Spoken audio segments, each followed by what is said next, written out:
Hola, hola, iglesia, amigos que se están conectando ya en vivo y en directo a través de las redes sociales para poder continuar con este servicio de alabanza, de adoración y también de oír palabra del Señor. Seas tú muy bienvenida. Saludamos a nuestra hermana Maquita Alegría, Ana Karina, a mi hermano Raúl Carreño, a quien más por ahí ya se está conectando. Domingo 13 de febrero del año 2022 estamos a través de este servicio especial online debido, ¿no es cierto?, a precauciones, porque hemos decidido durante esta semana y la próxima estar en nuestros hogares para poder evitar, ¿no es cierto?, el gran número de contagio que ha habido. Nuestro hermano Pedro Escobar, un abrazo a la distancia, mi hermano, allá en la ciudad de Concepción, junto a su hijo Elías, a su nuera Scarlett, un abrazo a la distancia, bendiciones. Anita Karina, Dios te bendiga, hija, Dios te bendiga, tanto tiempo ahí, Dios provea todos los recursos espirituales para que en esta mañana sea la iglesia bendecida, seamos realmente prosperados conforme a las riquezas en gloria del Dios al cual tú y yo le servimos. Amén. Bien, hemos gozado de las alabanzas, de la adoración, hemos cantado, hemos volcado nuestro corazón en una actitud de gratitud, de reconocimiento al Dios verdadero. Amén. Pero llega el momento importante de entrar a oír palabra del Señor. Saludamos ahí a nuestra hermana Mali Ramírez también, un abrazo a la distancia. La Escritura tiene un pasaje interesante, conocido por todos, que dice: de modo que si uno está en Cristo, nueva criatura es. Las cosas viejas pasaron, he aquí, todas son hechas nuevas. No es que seamos mejorados por la gracia del Señor. Pablo, inspirado por el Espíritu Santo, dice que somos una nueva criatura si tú y yo estamos en Cristo. No es una versión mejorada tuya ni mía, es algo nuevo, totalmente nuevo, que comienza con una transformación desde adentro hacia afuera a través de la persona del Espíritu Santo. Jesús le dijo a sus discípulos: os conviene que yo me vaya, porque enviaré al Espíritu de verdad, el que guiará sus vidas. Ese Espíritu Santo que está dentro de ti y de mí hace que a través del crecimiento y a través de la comunión plena, de la intimidad con el Señor, hace que tú y yo seamos nuevas personas. Amén. Hay tres cosas importantes que el Señor quiere instaurar en nuestro corazón. Número uno, vida eterna, que al abrazar la fe en Jesucristo, abrazamos también la vida eterna. Número dos, que en Cristo, el Señor, tenemos propósitos nuevos, tenemos metas y objetivos que alcanzar durante el periodo que vivamos en esta tierra. Y número tres, que creo que es lo que vamos a tratar hoy día y no deja de ser relevante: a Jesús, a nuestro Señor Jesucristo y al Padre le interesa una unidad perfecta, que mantengamos y guardemos la unidad, el vínculo de la paz a través, ¿no es cierto?, de la comunión con el Señor y de la comunión uno con otro por medio del diseño de la iglesia. Amén. Sin embargo, hoy día vivimos una época compleja, difícil, en términos de relaciones humanas, en términos de relaciones interpersonales. Y esto se debe a una mala disposición de nuestro corazón. Un corazón que no tiene a Cristo, un corazón que no ha nacido el Señor, obviamente germina problemas y dificultades para establecer una relación sana, productiva, bendecida, plena. La Biblia, a través del apóstol Juan, en la primera carta universal capítulo 5, verso 12, dice que el que tiene el Hijo tiene la vida, y el que no lo tiene, no tiene esa vida. ¿Qué vida a la que alude Juan? La vida plena, la vida bendecida, prosperada, cuando estamos sometidos, sujetos a la voluntad del Padre y a los principios de su palabra. Solo entonces esa vida que nos sumerge, una vida nueva, que es Cristo en nosotros, hace posible que tú y yo tengamos una vida plena y abundante. Aleluya. Por lo tanto, la unidad es el objetivo de nuestro Señor Jesucristo, la unidad de la iglesia, la unidad de una familia, la unidad, ¿no es cierto?, de un matrimonio es fundamental, porque a través de este concepto de unidad, de lo que Él quiere, Él envía, ¿no es cierto?, su bendición, su gloria, y manifiesta y revela su presencia al sistema y al mundo conocido. Aleluya. Ahora, la pregunta es ¿cómo se logra esto? ¿Qué se requiere por parte de ti y de mí para experimentar la verdadera unidad a lo que Cristo quiere que vivamos? Eso es justamente lo que a través de la palabra que el Señor ha puesto en mi corazón podamos entender y podamos validar y considerar la importancia de este elemento que es guardar y preservar la unidad del Espíritu del cuerpo de Cristo. Por más que tengamos un mensaje verdadero, si nosotros no estamos unidos, perdemos autoridad por medio de la desunión, por medio de la vivencia que tú y yo estamos experimentando. Si tu matrimonio no está unido, tu mensaje deja de ser válido. Si la iglesia no está unida, si el cuerpo de Cristo no tiene esa unidad perfecta, esa comunión perfecta, de nada sirve que nos pongamos a predicar en las calles, a anunciar el evangelio de las buenas nuevas. Se requiere de experimentar lo que la palabra decía al principio, de modo que si yo estoy en Cristo, nueva criatura soy.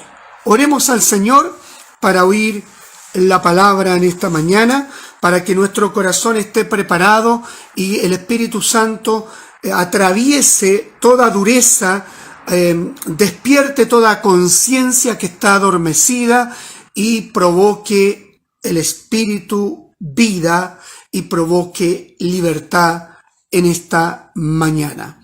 Padre amado, Dios Todopoderoso, te damos gracias, Señor, por este privilegio de estar delante de ti en esta mañana para adorarte y exaltarte y poder tener comunión plena a través, Señor, de las redes sociales con la iglesia y los amigos que se están conectando.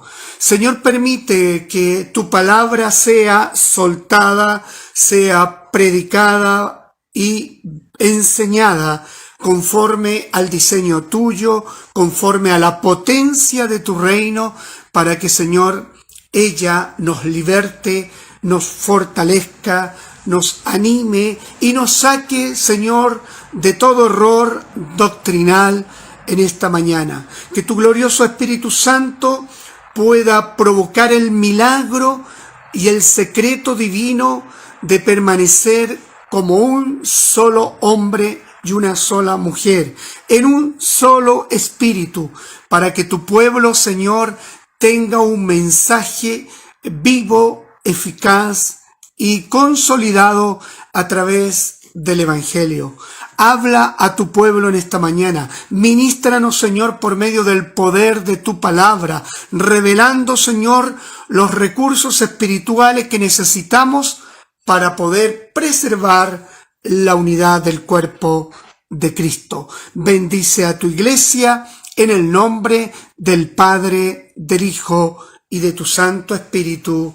Amén y amén. Aleluya. Saludamos a los que ya se han ido añadiendo. Nuestra hermana Elizabeth Montenegro, nuestro hermano Osvaldo, nuestro hermano Juan Carlos Roja, nuestra hermana Pilar Cruz, por ahí a quien más veo. Ahí estamos ya, nuestra hermana Génesis, nuestro hermano Raúl. Bueno, ya están ahí toda la hermandad y los amigos que domingo tras domingo nos siguen en esta jornada a través de las redes sociales. Cuando Jesús inicia su ministerio público en Jerusalén y convoca a 12 hombres, a los cuales los constituye como apóstoles, discípulos, el fin de tratar de procesar a estas 12 personas era que pudieran entender el valor, lo valioso que era que permanecieran unidos. Él tenía un conjunto de hombres totalmente distinto. Teníamos por ahí a un celote, teníamos un publicano, tenemos a pescadores que no eran letrados, y en general habían diferentes características que hacía evidente que era casi imposible que estos 12 hombres pudieran entender la unidad. Y eso hoy día sigue siendo vigente. La iglesia la componen un conjunto de hombres y mujeres redimidos por la sangre de Cristo.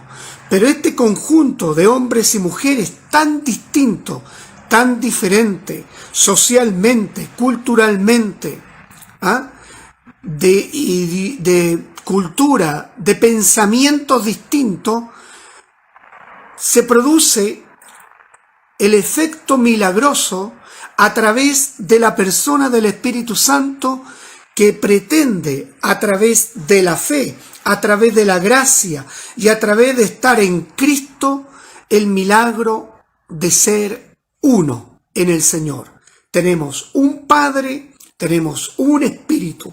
Eso es lo que refleja lo que vamos a leer en Efesios capítulo 4. Ahí nos están saludando desde Caldera. Un abrazo a Caldera, a nuestros hermanos allá que están trabajando en ese puerto. Dice la palabra del Señor, capítulo 4 de Efesios. En el nombre de Jesús la leemos. Yo pues, preso en el Señor, os ruego que andéis como es digno de la vocación con que fuisteis llamados, con toda humildad y mansedumbre, soportándonos con paciencia los unos a los otros en amor. ¡Qué tremenda palabra! Solícitos en guardar la unidad del Espíritu en el vínculo de la paz, un cuerpo y un espíritu, como fuisteis también llamados en una misma esperanza de vuestra vocación, un Señor, una fe, un bautismo, un Dios y Padre de todos, el cual es sobre todos y por todos y en todo. Vuelvo a repetir, un Dios y Padre de todos, el cual es sobre todos y por todos y en todos. Aleluya, qué tremendo, qué tremenda porción bíblica, porque cuando uno la analiza y ve el detalle, la inspiración del apóstol Pablo para hablarle a la iglesia de los Efesios, él habla, dice que fuimos llamados, ¿no es cierto?, para que andemos con una dignidad conforme al pensamiento y voluntad del Padre. Y dice que debemos andar con humildad. Este es un factor importante para la unidad. Humildad. Amén. Mansedumbre. Soportándonos con paciencia. Es decir, también habla de este fruto de la paciencia con los unos a los otros en el amor. Otro elemento importante. Y que debe haber una disposición, una predisposición de cada creyente de guardar la unidad del Espíritu. ¿Y por qué dice Pablo? Porque tenemos un solo Padre, un Dios y Padre de todos, Padre tuyo, Padre mío, un Dios tuyo y un Dios mío, el cual está por sobre todos nosotros, está por todos nosotros, es decir, a favor tuyo y a favor mío. No solamente a favor tuyo, ni solamente a favor mío, sino que a favor de todos aquellos que han abrazado la fe. Y está en todos. Este Padre, este Dios, este soberano Rey está dentro de ti y dentro de mí. Está este Espíritu Santo que mora en ti y en mí, hace que tengamos vida nueva y que nuestra forma de pensar empiece a parecerse, a alinearse al pensamiento del Padre. Alabado sea el Señor. ¿Qué provoca esto entonces? Provoca una unidad perfecta, la cual tenemos el deber, la responsabilidad de todo creyente de guardarla, preservarla. ¿Y de qué manera? Viviendo con humildad, con mansedumbre, en amor, soportándonos con paciencia los unos con los otros. Jesús tuvo que lidiar en el comienzo de su ministerio con estos 12 hombres que escoge. 12 hombres distintos, complejos, diferentes, de caracteres totalmente distintos el uno al otro, y que durante el comienzo de su ministerio hicieron preguntas como ¿quién sería el mayor en el reino de los cielos? O sea, Jesús tuvo que lidiar con esas preguntas. ¿O cuántas veces debo perdonar a mi prójimo? Bueno, todas estas preguntas revelan un poco la naturaleza humana de estos 12 hombres, que estaban en bruto, por así decirlo, que estaban en el comienzo de ser procesados por el Hijo del Dios viviente. Evidentemente, el Señor tenía que trabajar en ellos y permaneció con ellos durante alrededor de 3 años y medio, pero él tenía que hacer algo. Casi al término de su ministerio, cuando estaba llegando el momento en que Jesús tenía que entregar su vida por la causa de la humanidad, porque ese era el propósito y el plan del Padre, Jesús hace una oración significativa y que lo revela el evangelista Juan en el capítulo 17, en el verso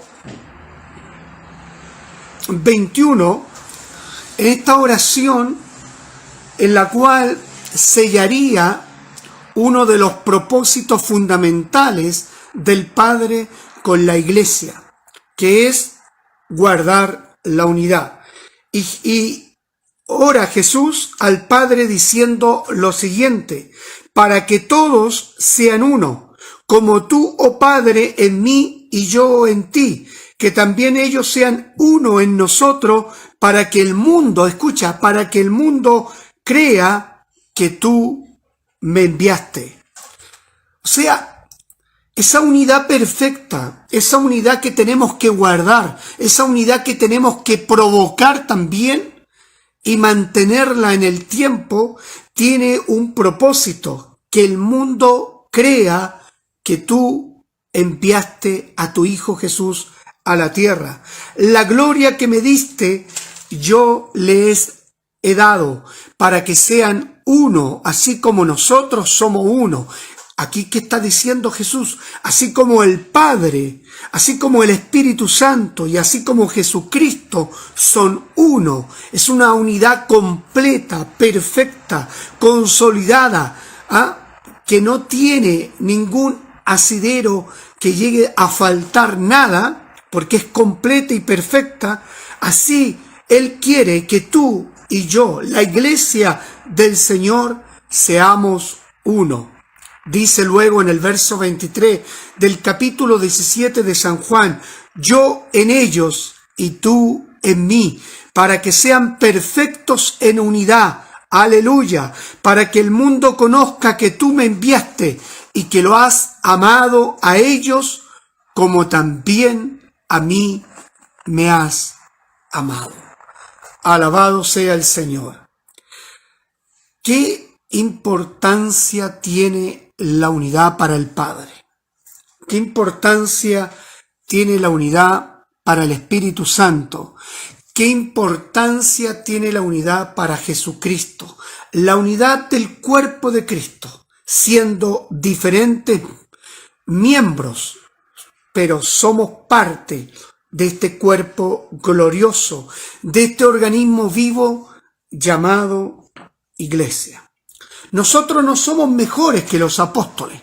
Si los apóstoles tuvieron esas preguntas un poco naturales, un poco de la naturaleza humana, de competencia de quién sería el mayor de ellos en el reino de los cielos, eso también nos compete a nosotros. ¿Cuántas veces dentro del cuerpo de Cristo, dentro de esta unidad, peleamos por puestos, por lugares, por posiciones, porque nuestro ego, nuestro orgullo, nuestros intereses personales predominan a los intereses del reino? No estamos lejos de ser como esos 12 hombres, que nos cuesta perdonar, que no tenemos paciencia con el prójimo, que no queremos y no tenemos compasión ni misericordia con aquel que sufre, con aquel que está caído como consecuencia de sus debilidades. Ahora, la unidad es un asunto de credibilidad para Dios.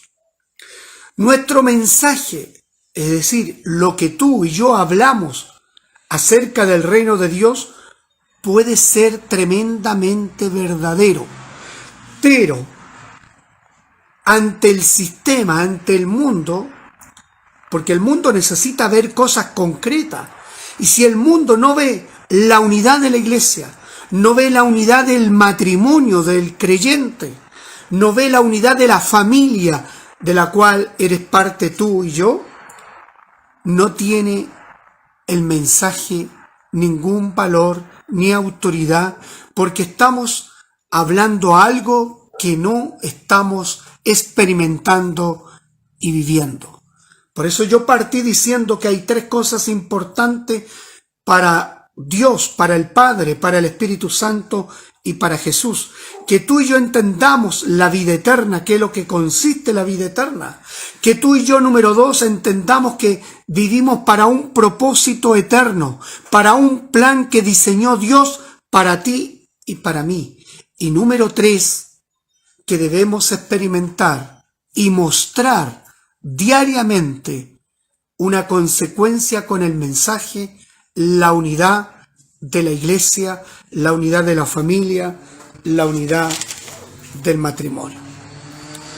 Por eso que Jesús, en ese capítulo 17, ora al Padre antes de ir a la cruz del Calvario, antes de cumplir el plan que el Padre tenía para él, pide por estos hombres, incluyendo al traidor, incluyendo al que le negaría, incluye a los 12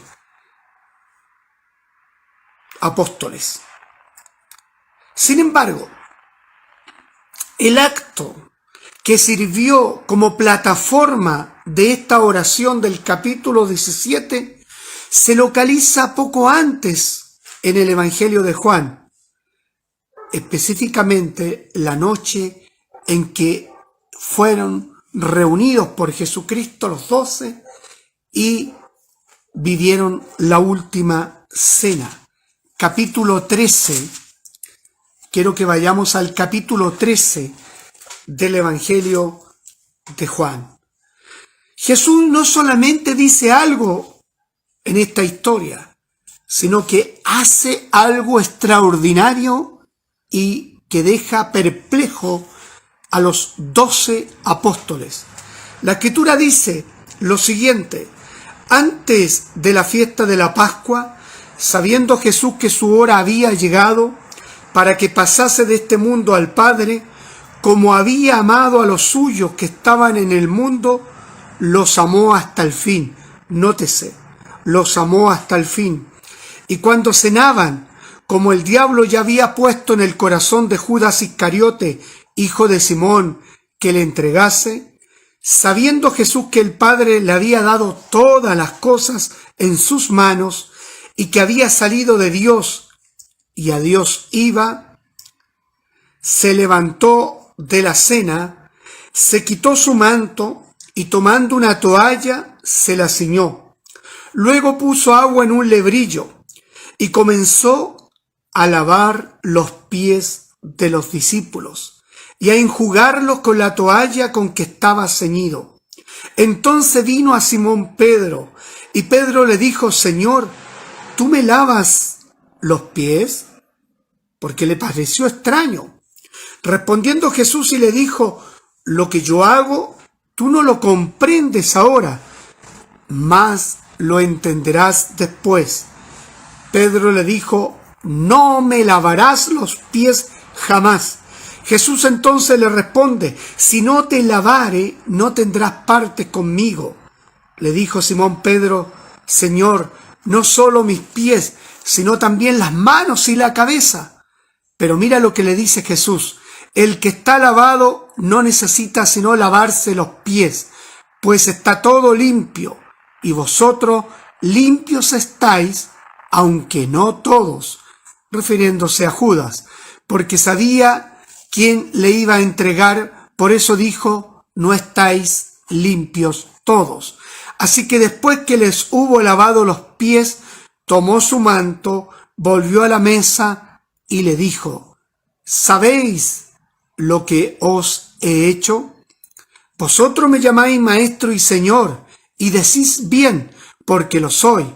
Pues si yo, el Señor y el Maestro, he lavado vuestros pies, escucha bien, vosotros también debéis lavaros los pies los unos a los otros, porque ejemplo os he dado para que como yo os he hecho, vosotros también hagáis.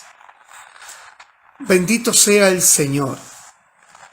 Este es el acto, esta es la evidencia, esto es algo concreto que el Dios eterno, encarnado en Jesús, hace antes de ir a la cruz del madero. ¿Para qué lo hace? Para plasmar a estos 12 hombres, a estos seguidores y al resto que formarían el comienzo de la iglesia primitiva, y entendieran el ejemplo que él estaba haciendo por mantener el valor de la unidad, porque a Jesús le interesaba la unidad de sus seguidores, y la única forma de que la unidad se guarde, sea preservada y sea provocada es lo que hizo Jesús. No solamente literalmente lavó los pies, sino que detrás de este acto hay un simbolismo espiritual que tiene que ver con el reino de Dios.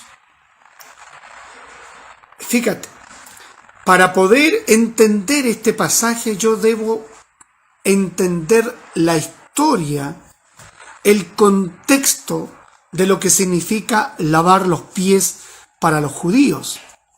Recuerde que ellos caminaban largas distancias por tierras polvorientas y, ¿no es cierto?, cada hogar se tenía un lebrillo con agua para que cuando las visitas o los residentes de ese hogar llegaran pudiesen lavarse los pies, porque ellos usaban sandalias descubiertas en gran parte de su pie, y por lo tanto al caminar levantaban polvo y el polvo ensuciaba sus pies.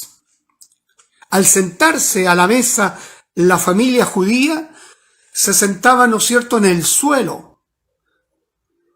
Y obviamente sus pies tenían que estar limpios. Sin embargo, en algunas partes de los judíos, especialmente la gente rica, los judíos ricos, bien posicionados, esta tarea, esta labor de lavarse los pies no era de ellos, la ejecutaba un esclavo. El peor de los esclavos tenía que hacer esta tarea. Para honrar a los visitantes y honrar a sus amos, ellos cuando entraban sus amos o las visitas de sus amos, estos esclavos tenían que estar dispuestos con un lebrillo, con agua, con una toalla para lavar los pies de sus amos y de las visitas de los amos. Por lo tanto, entendemos que esta tarea era hecha por un esclavo. Esa es la postura que tomó Jesucristo. Él se levanta en medio de la cena y los discípulos todos expectantes esperando que algo va a decir, pero él no dice nada, sino que hace algo que los deja perplejos. El Dios eterno, el creador del cielo, de la tierra, de la mar, el creador tuyo y mío, se inclina como un esclavo para lavar los pies de cada uno de esos 12 hombres. Aún sabiendo que entre esos 12 hombres estaría uno que lo iba a traicionar, que había uno que no iba a cumplir sus promesas como Pedro, cuando Pedro le dice, yo no te abandonaré y daré mi vida por causa tuya. Pero sabemos que Pedro en el momento de los que hubo le niega, no cumple sus promesas. Jesús, el Dios hecho hombre, le lava los pies a Tomás, a un hombre incrédulo, a uno de los 12 que cuestionaba a todos, a Judas, el traidor, a Pedro, a Juan, a Jacobo, hijos del trueno que tenían un carácter difícil. Lo hace para dejarle un ejemplo y una lección de lo que espera Jesús, cómo debe ser la unidad perfecta, cabal, que debe mantenerse en el cuerpo de Cristo. La unidad no es una idea, ni un pensamiento, ni una filosofía. Es una forma de ver la vida distinta. Vuelvo a repetirlo, la unidad no es un pensamiento, ni una idea, ni una filosofía. Es una nueva forma de ver la vida y especialmente a tu prójimo y a mi prójimo. ¿Por qué? Porque la vida en Cristo, cuando yo estoy en Cristo, cuando estamos en Cristo, cuando digo esto es porque debemos estar en el Señor, la vemos desde abajo hacia arriba, no desde arriba hacia abajo. Vuelvo a repetirlo, porque se ve desde abajo hacia arriba. Esa es la postura que tomó Jesús cuando tuvo que inclinarse ante Pedro, ante Juan, ante Judas, ante Tomás, ante Bartolomé, para lavarle los pies. Aleluya. Ver a la gente desde la humildad, desde la humillación. Parece fuerte esto, parece complejo, porque obviamente esto nos remueve el corazón y la conciencia y hace que empecemos a meditar y a considerar si realmente estamos viviendo la unidad que aspira, anhela y desea el Padre, que como iglesia la experimentamos. Ante este pasaje, ante este hecho de Jesús, la Escritura revela 3 movimientos interesantes que debemos tomar en cuenta para preservar la unidad. Esos movimientos son los siguientes. Número 1, inclinarse frente al otro. ¡Wow! no el cuerpo, sino el corazón. Porque yo puedo estar inclinado ante mi prójimo, pero mi corazón puede permanecer en un estado de soberbia, de orgullo, que no refleja lo que mi cuerpo está mostrando. Por lo tanto, esta inclinación frente al otro, este estado de humillación ante el otro, de forma espontánea, deliberada y voluntaria, es un acto que nace desde un corazón rendido a Cristo. Es un acto de humillación, porque el orgullo impide que tu corazón y mi corazón se incline ante el otro. Por eso el orgullo, la soberbia, la altivez son el peor enemigo a la unidad de la cual habla Cristo en su palabra. En Efesios capítulo 4, verso 1 al 6, en Juan capítulo 13, del 1 al 14, y Juan capítulo 17. Fíjate que Jesús sabía quién era. Esto es importante. Cuando uno sabe quién es, no tiene ningún problema en hacerlo. Si tú eres un líder, si tú eres un hombre y una mujer de Dios, ¿dónde está el problema para inclinarse a lavarle los pies a tu prójimo? El que sabe quién es, puede y debe humillarse. El hombre y la mujer que es de Dios y sabe que es de Dios no tiene problema con inclinarse ante su prójimo y lavarle los pies a su hermano. Ahora, el peligro está cuando yo no sé quién soy. Como cristiano puede ser peligroso, porque si yo en mi corazón no tengo la certeza de quién soy, pero se me ha otorgado un cargo, una posición, yo jamás podré inclinarme porque no tengo la certeza de quién soy. Y mi inseguridad hará que no me incline ante mi hermano, porque eso puede ser mal visto. Y como el líder, el pastor, el hermano diácono, el jefe, se va a inclinar ante el otro. Por eso que muchas veces personas que están por delante de otras, porque su corazón no está rendido y no entiende lo que es simbólicamente el ejemplo que el Dios hecho hombre a través de Jesús hizo frente a sus seguidores, esa persona es un peligro en el ministerio. Fíjate, yo conozco un matrimonio que una vez me contó esta historia. Es un matrimonio que tenía sus diferencias y que cuando resolvían sus diferencias la resolvían con argumentos. Él tenía más argumentos porque tenía bla bla bla, tenía palabra. Su esposa no tenía tantos argumentos, pero muchas veces su esposa tenía razón, pero el esposo terminaba ganando la discusión. Hasta que un día el esposo tuvo un accidente que lo dejó, ¿no es cierto?, con problemas para movilizarse, y durante un periodo de 1 mes y medio tuvo que depender absolutamente de su mujer.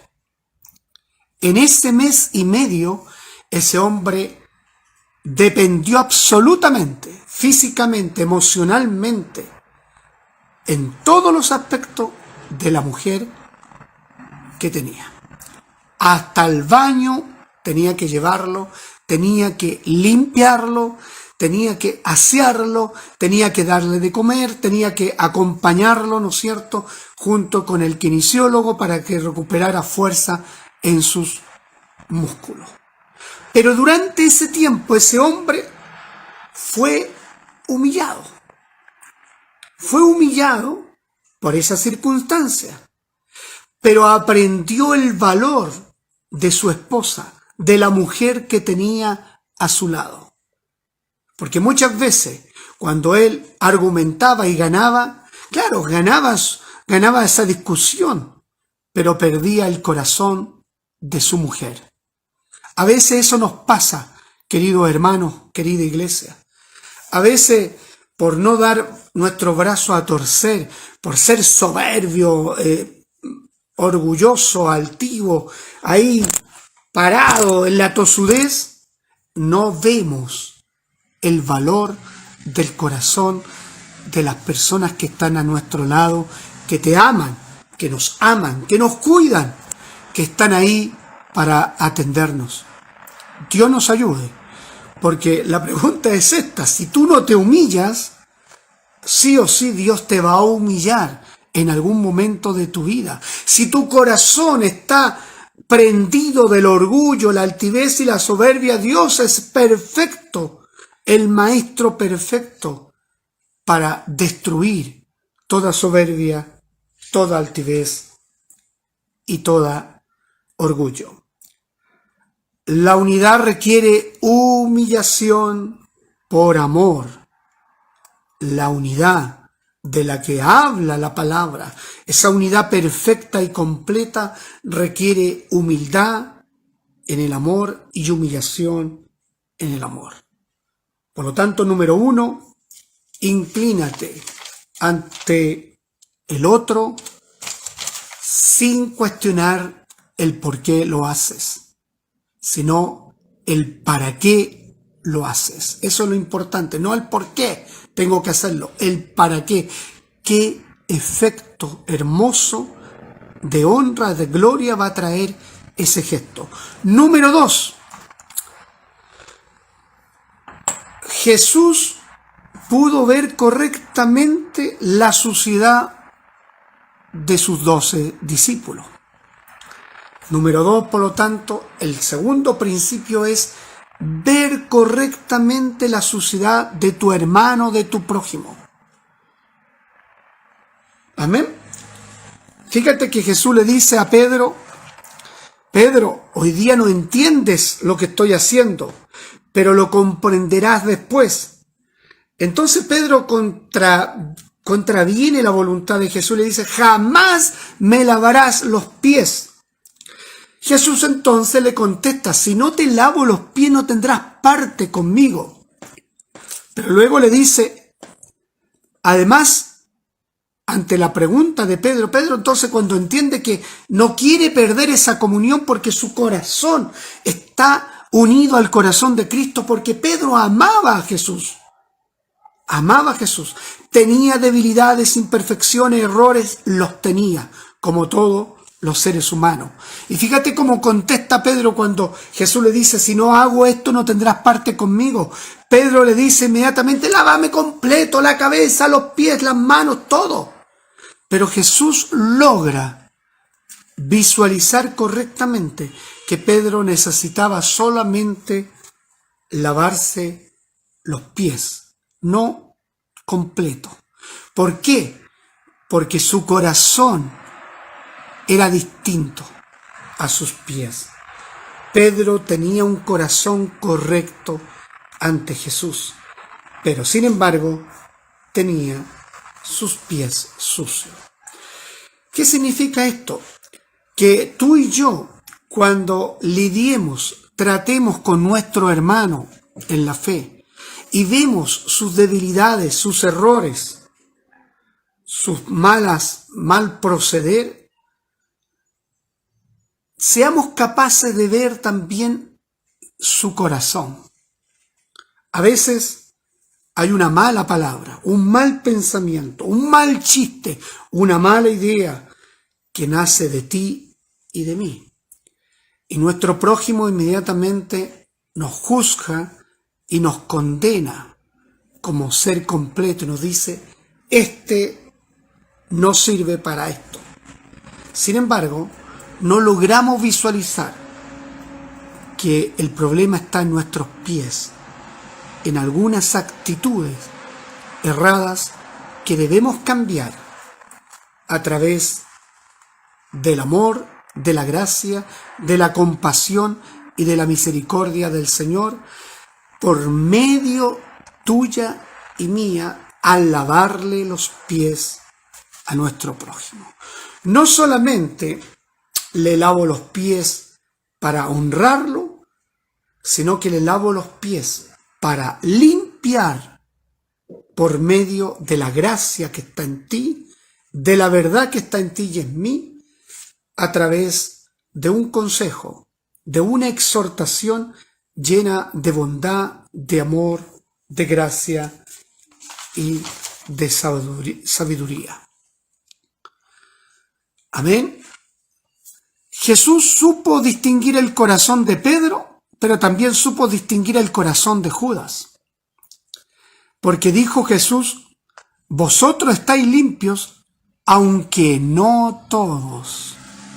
Ese aunque no todos revelaba que Jesús conocía el corazón de Judas. Judas ya se había desconectado su corazón completamente de Cristo y había entrado Satanás en su corazón para entregar a Jesús ante las autoridades judías y de esa manera matar al Hijo del Dios vivo. Principio número 3, ya tenemos dos principios. Principio número 1, inclínate frente a tu hermano, quien quiera que sea este hermano. Principio número 2, ve correctamente las debilidades, los errores y el pecado de tu prójimo. ¿Ah? No juzgues apresuradamente, no condenes, porque tú no estás en esa posición de juez, sino que eres uno más del resto de la iglesia. Número 3, en el momento en que Jesús lavaba los pies a Pedro y al resto de los discípulos, vertía gracia. No solamente le vertía agua sobre estos pies y los enjugaba y los secaba con la toalla, sino que también simbólicamente vertía un recurso espiritual glorioso, divino, que es la gracia, que contiene el amor, el perdón, la compasión, la misericordia del Dios Todopoderoso para la humanidad. Bendito sea Jesucristo. Fíjate, esta gracia la vertió sobre uno que no cumplió su promesa. Esta gracia la vertió sobre el traidor. Esta gracia la vertió sobre un hombre que cuestionaba todo. ¿Por qué vierte esta gracia Jesús? Por pura misericordia, por puro amor. Yo sé lo que quiso decir Jesús. Yo sé que todos ustedes me van a fallar. Yo sé que ustedes me van a fallar, tarde o temprano. Pero yo no te voy a fallar, porque esa es la diferencia entre nosotros y el Señor. Nosotros muchas veces vamos a fallar, pero Cristo, Jesús, jamás fallará. Pero ¿cuál es el sentido de esto? De que Él vertiera gracia antes de que cometieran esos errores, porque ya Jesús había decidido perdonar, decidido extender su gracia sobre estos hombres, a excepción del traidor, para que se cumpliese la Escritura. En otras palabras, cuando vertimos sobre nuestro hermano que han sido descubiertos su debilidad, su vulnerabilidad, su pecado por ti o por mí, nosotros no solamente vemos ese problema, no solamente lavamos sus pies, sino que también vertimos sobre él la gracia que por gracia hemos recibido, la vertimos sobre nuestro prójimo. Por lo tanto, iglesia querida, la unidad cabal, perfecta, completa, a la cual aspiramos los creyentes según el eterno propósito del Padre, requiere humillarse ante tu prójimo, requiere ver correctamente la suciedad de tu prójimo y requiere vertir gracia, amor, compasión, misericordia por tu prójimo. Que Dios nos ayude a vivir en Cristo, porque si yo estoy en Cristo, no voy a tener problema para humillarme, no voy a tener problema para lavar los pies a mi hermano, y menos voy a tener problema para vertir de toda gracia hacia mi hermano. Ya no juzgarlo, ya no criticar, ya no condenarlo, ya no dejarlo aparte, sino que hacerlo parte del cuerpo de Cristo. Esa era la voluntad de Dios a través de las palabras que declaró el apóstol Pablo a la iglesia de Efesios. Yo pues, y estando preso él en el Señor, os ruego que andéis como es digno de la vocación. Anda, aprendamos a andar con dignidad, conforme a su voluntad, conforme al propósito del Señor, no conforme a tu pensamiento, ni a mi pensamiento, ni a mi corazón o tu corazón. Para que andemos con humildad, con mansedumbre, soportándonos con paciencia los unos a los otros en amor, solícitos en guardar la unidad del Espíritu en el vínculo de la paz, sabiendo que somos un cuerpo y tenemos un mismo Espíritu, el Espíritu Santo. Fuimos llamados por un solo Señor, a una sola fe verdadera, a un solo bautismo, a un Dios y Padre de todos, el cual es sobre todos y por todos y en todos. Esa es la voluntad del Señor. Entonces, ¿cómo logramos esto? ¿Qué requerimos para experimentar la verdadera unidad? Una sola palabra: entregar nuestro corazón al Señor para que el Señor lo trabaje, lo procese, lo sane, lo cure, lo liberte y lo inunde de la gracia y del amor de Él, para que entonces tengamos una nueva vida y una nueva forma de ver a nuestro hermano. Ya no veas con prejuicio a tu hermano, ya no te predispongas a mirarlo de acuerdo a lo que tú conoces de él, o lo que te hizo, o lo que vivió hace un tiempo atrás. Borra eso de tu corazón, abre tu corazón y tus brazos, inclínate a él, lávale los pies y vierte sobre él la gracia que por gracia tú y yo hemos recibido. Que Dios te bendiga, iglesia. Un abrazo fuerte, poderoso y potente. Oremos al Señor. Papito, tu palabra ha sido declarada en esta mañana y tu palabra es verdad. Señor, presento a tu pueblo, presento a tu iglesia, a los amigos que nos están viendo y nos verán quizás más adelante, a todos aquellos que por alguna razón verán este video hoy o los siguientes días. Quiero orar por ese corazón.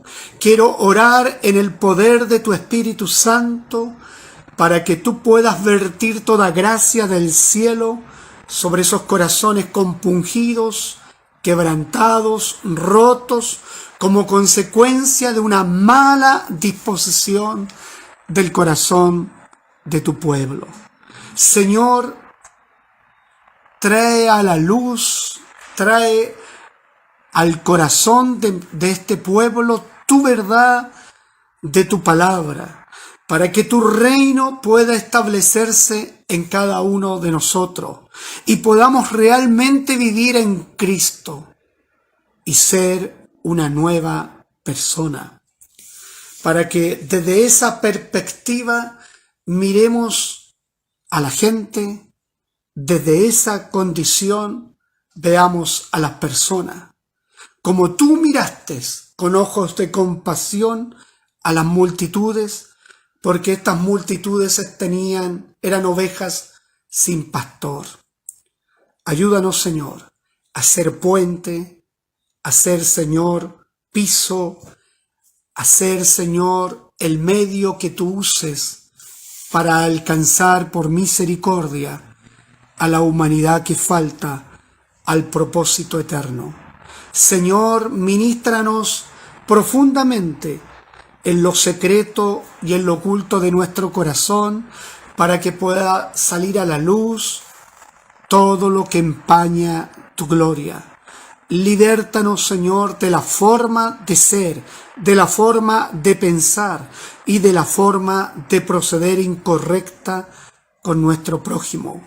Y ayúdanos a mirar con una mirada tierna, compasiva, llena de amor y de verdad, para poder tratar con las debilidades de los otros, para que de esa manera, como yo quiero que hagan conmigo, yo hago así con mi prójimo. Bendice a tu iglesia en el nombre de Jesucristo. Amén y amén. Que Dios bendiga a la iglesia, y les cuento que esta semana, yo voy a tener algunas visitaciones que hacer esta semana, el martes y el jueves, y probablemente el miércoles, pero el próximo domingo se mantiene el culto online, se mantiene el culto a través de las redes sociales. Y dependiendo cómo estén los números, ¿no es cierto?, esta semana, retomaríamos el culto presencial el domingo 27 de febrero, ¿ok?